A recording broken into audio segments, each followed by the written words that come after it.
আচ্ছা বলো তো, তোমাদের ঘর কি সব সময় একদম নোংরা হয়ে থাকে? আমাদের ঘর থাকে কেন বলো তো? যেই ঘরে এরকম সোনা মেয়ে আছে সেই সব ঘরে নোংরা হয়ে থাকে। এই যে কি করছে দেখো, পা দুটো দেখি, পা দুটো দেখা।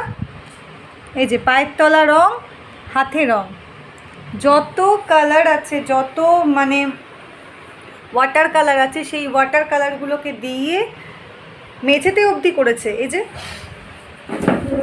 পেপারে, মেঝেতে, দেখো এ দেখো গোটা মেঝেতে করেছে।